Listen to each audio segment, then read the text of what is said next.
Hoy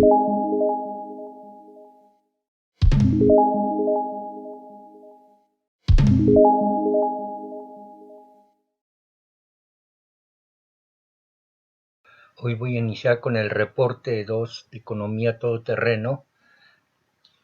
del mes de febrero de este año. Partiré del hecho de que está uno consciente de que vivimos en un sistema económico denominado capitalismo y de estar saliendo del agonizante modelo de acumulación neoliberal, basados ambos en la explotación de la clase trabajadora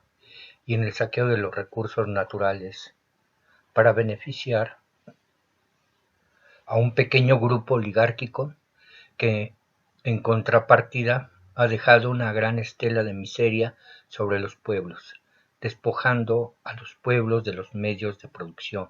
desplazándolos de sus tierras, apropiándose de sus recursos naturales como el agua, los minerales, los energéticos, etc., y negándoles el derecho a vender lo único con que cuentan, que es su fuerza de trabajo. Este modelo de explotación no está basado en la competencia, sino en grandes monopolios y oligopolios, aderezados con corrupción, violencia, asesinatos, impunidad, lavado de dinero, traiciones a la nación, asociación delictuosa entre regímenes neoliberales. Es importante señalar que los gobiernos neoliberales mexicanos, desde Miguel de la Madrid hasta Enrique Peña Nieto, estaban al servicio de los intereses de Estados Unidos, quedando aún personajes oligarcas y prianistas al servicio de los intereses extranjeros.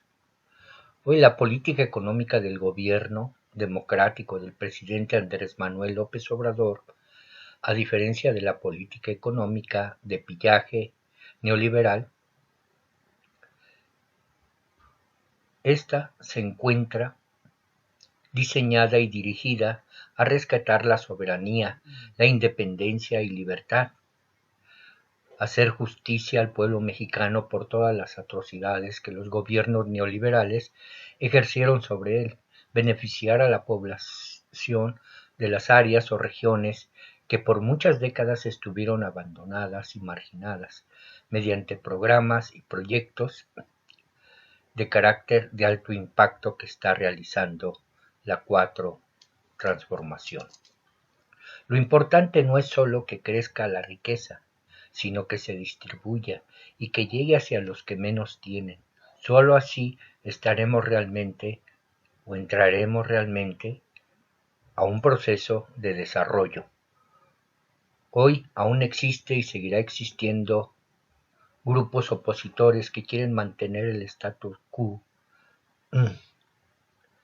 del que gozaron durante el periodo neoporfirista neoliberal, frenar el desarrollo integral del pueblo mexicano, cerrar el espacio a la democracia donde el pueblo tenga la libertad de elegir a sus representantes, continuar la dominación, el control, la explotación, el saqueo, la corrupción, la violencia e impunidad como una estrategia que los capitalistas oligarcas, disque nacionales y extranjeros, usan para obtener jugosas ganancias. El conflicto entre Rusia y Ucrania está desencadenando una serie de posiciones tanto de los neoliberales y los demócratas, lo cual está conduciendo a un desequilibrio mundial, afectando a los países menos desarrollados dentro del sistema capitalista, a los desposeídos de los medios de producción, de recursos naturales. En nuestro caso, afortunadamente, la política económica, en particular sobre energéticos, la 4 está nulificando y aislando en gran medida los efectos perniciosos del conflicto. No olvidemos que Estados Unidos y los países de la Unión Europea han impuesto sanciones a los países que no están de acuerdo con sus políticas de anexión y colonialización, sin sentido, sin razón, sin sustento jurídico sobre los pueblos, en este caso sobre el pueblo ruso. sino con el único afán de obtener grandes y jugosas ganancias. No podemos confiarnos como pueblo. La moneda sigue en el aire, o nos dirigimos hacia un desarrollo pleno o regresamos a un modelo de explotación retrógrada basado en la apropiación de los excedentes de valor conocida como plusvalía y el saqueo. No podemos perder el volado. Los resultados alcanzados por la 4T hasta ahora son irrefutables, por lo que tenemos que seguir participando en todas sus formas para avanzar en la autorización de las reformas eléctricas, electoral, administrativa, en la refundación del Poder Judicial, en la extinción de los partidos comparsas financiados por los capitalistas, en reformar las leyes de los medios de comunicación, en fin, todo lo necesario para consolidar el desarrollo social, económico, político, cultural, ambiental del pueblo mexicano, que por muchas décadas se nos ha negado. Tenemos que dejar de padecer el mito de Sísifo, que una vez que empujamos la piedra hacia la cima de la montaña, ésta vuelve a regresar al punto inicial, sin llegar nunca a la cima. Existen dos ejes torales, desde mi punto de vista, para alcanzar el desarrollo integral de la sociedad mexicana, es decir, para mejorar las condiciones materiales de vida del pueblo mexicano. Número 1. La revolución de las conciencias, con la modificación de los contenidos educativos con una orientación humanista, ética, moral y social, con la formación de cuadros políticos en las organizaciones sindicales y dentro del partido de Morena y del Partido del Trabajo, la creación de comités en los estados, municipios y localidades y centros de investigación, análisis y discusión de temas de convivencia comunitaria y de participación democrática en los hogares, con la democratización de los medios de comunicación, con la politización de la clase campesina y obrera dentro y fuera del trabajo, siendo los jóvenes el motor de la transformación ideológica. 2. Un desarrollo propio de las fuerzas productivas, es decir, de los medios de producción como maquinaria, equipos y herramientas para elevar la producción de mercancías en beneficio del pueblo mexicano, en especial de los que más lo necesitan, así como eliminar la dependencia científica y tecnológica con el exterior, desarrollar las áreas estratégicas como los energéticos y los nuevos campos de la ciencia y la tecnología como la robótica, la inteligencia artificial, la nanotecnología, la cibernética, la biotecnología, en fin, y utilizar los centros públicos de investigación para la producción de investigaciones enfocadas a resolver los problemas del país, con el fin de atender las principales necesidades del pueblo, y no para fines privados como se venían utilizando los centros de investigación durante el neoliberalismo por los rectores de las universidades públicas, los exdirectores del Instituto Politécnico Nacional y el Porro de Cabrero, exdirector del CONACYT en tiempos de Peña Nieto. Después de este preámbulo empezaré por el análisis apretadón sobre la política económica de la 4T, apoyándome para ello con la utilización de gráficos, evitando los cuadros que presenté en el primer video correspondiente al mes de enero del 2022, considerando que visualmente es más práctico y didáctico mostrar el acontecer económico del país con estos gráficos. Empezaremos con el sector real. Se analizará la distribución de la riqueza, la producción, el consumo, la inversión, la inflación, el empleo, los salarios, etc. La riqueza o Producto Interno Bruto que genera el pueblo mexicano aún está altamente concentrada, la mayor parte en manos de los oligarcas nacionales y extranjeros, en particular en la banca transnacional, que aún con la pandemia es el sector con mayores ganancias, por lo que el crecimiento solo es una condición necesaria, pero no suficiente para desarrollar de manera integral el pueblo mexicano. La inversión en maquinaria, equipo y herramientas está disminuyendo esta inversión sigue teniendo un carácter altamente dependiente con el exterior, por lo que hay que decir que muchas de las mercancías de alto valor agregado están en manos de las empresas extranjeras, importadoras y exportadoras de Estados Unidos, China y Rusia, entre otras grandes naciones, por lo que el sector privado de México debería salir de su área abarrotera de confort y dejar su estrategia de corromper, robar, robar y corromper, así como dejar de golpetear al pueblo con mentiras, y mejor que se pongan a invertir en México por el bien de todos, como lo reconoció el magnate Carlos Slim, perdón, se me fue, eh, me traicionó el subconsciente. Los salarios reales, aun cuando se han visto reducidos por los embates de los grandes capitalistas oligarcas que especulan con los precios del aguacate, el limón, el papel higiénico, la leche, las tortillas, la gasolina, la Coca-Cola, medicamentos, etcétera, siguen estando los salarios reales por encima de la inflación desde el inicio de la presente administración, con la instrumentación de acciones para aislar la inflación y como con la estrategia de seguir fortaleciendo el mercado interno, es decir, producir y consumir las mercancías del país de preferencia. En lo que respecta al precio de la gasolina como tema actual utilizado por los conservadores concesionarios de gasolineras para el golpeteo al gobierno, en particular de manera directa e indirecta al bolsillo del pueblo, está apostando a inflar el precio. No obstante, el precio de las gasolinas se encuentran en términos reales por debajo del precio nominal, lo que contrarresta la especulación de la mayoría de los gasolineros que quieren venderla muy por arriba del precio real. En el caso de la gasolina regular, el precio real anda en alrededor de 17 pesos y el nominal en 20 pesos y el especulativo es más de 26 pesos, robándole de esta forma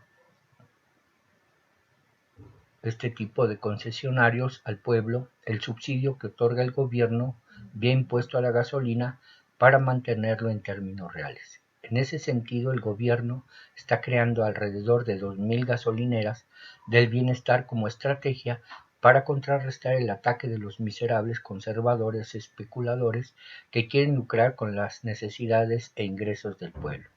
Además, esta estrategia, el gobierno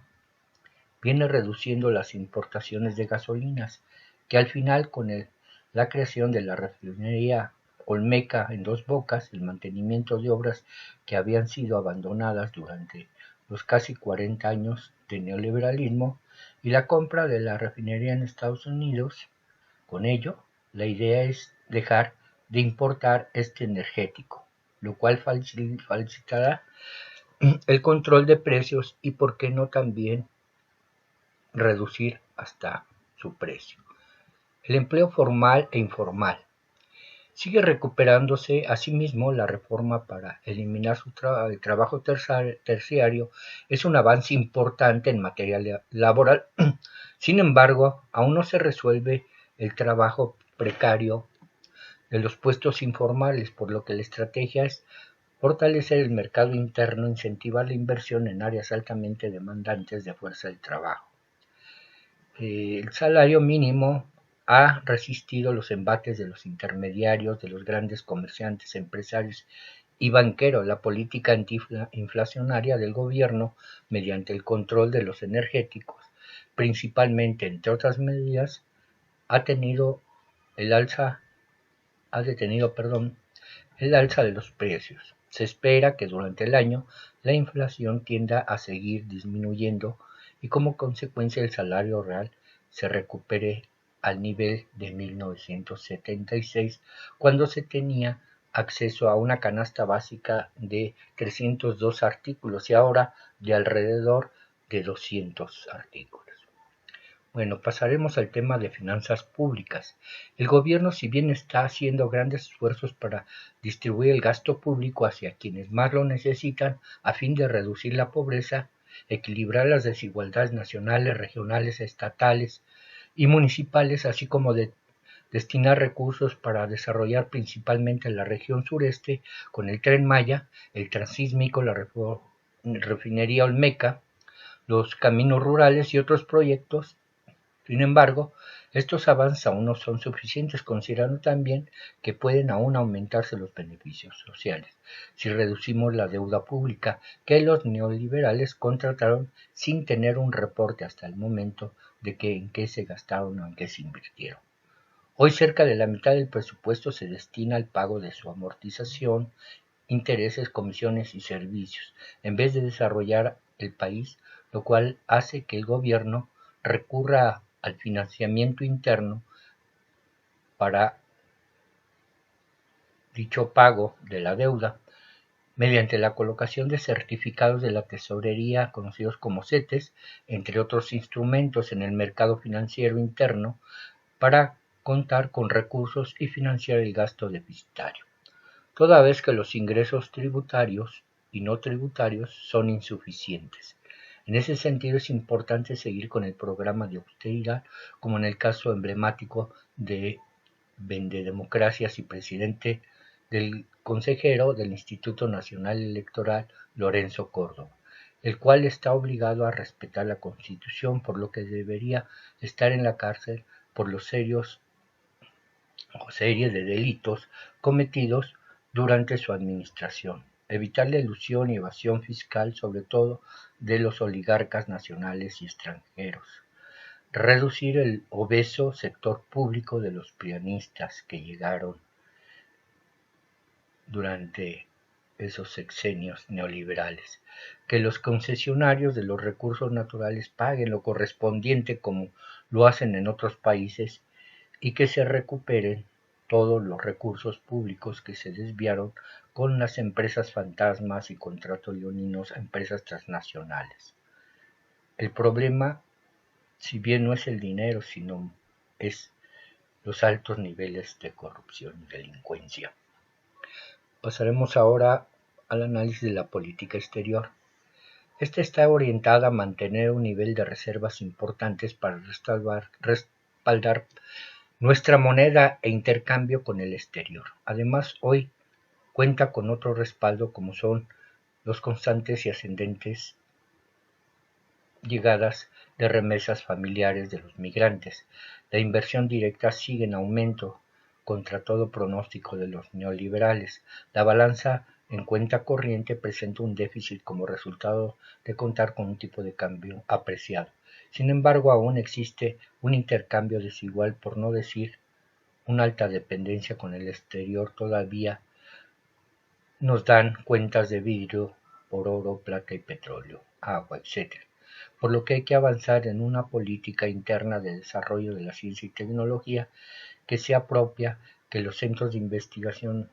dejen de trabajar y proteger los intereses transnacionales de las automotrices, la parte aeroespacial, de computación, etc. y trabajen en la generación de tecnologías dirigidas a mejorar las condiciones materiales de vida del pueblo mexicano. En materia financiera y monetaria, si bien la bolsa de caníbales, o de valores, continúa ascendiendo, la tasa de los certificados de la tesorería se han mantenido a una cierta estabilidad, el financiamiento interno está aumentando, sobre todo el destinado a empresarios y a la adquisición de vivienda. Aún persisten en la banca privada usurera altas ganancias, dado que las altas tasas de interés que cobran, más comisiones y otros gastos, están muy por encima de los bancos en el mundo. En realidad, la banca privada transnacional es el talón de Aquiles de la economía mexicana, por lo que el gobierno del presidente Andrés Manuel López Obrador está creando como estrategia para contrarrestar a los usureros transnacionales la creación y desarrollo de la banca del bienestar, la reestructuración de fideicomisos y la banca de desarrollo. El camino es largo hacia la independencia y libertad del pueblo. Aún existen un sinnúmero de desequilibrios económicos, sociales, políticos, culturales y ambientales por restablecer, por lo que el pueblo debe de luchar por lo que nos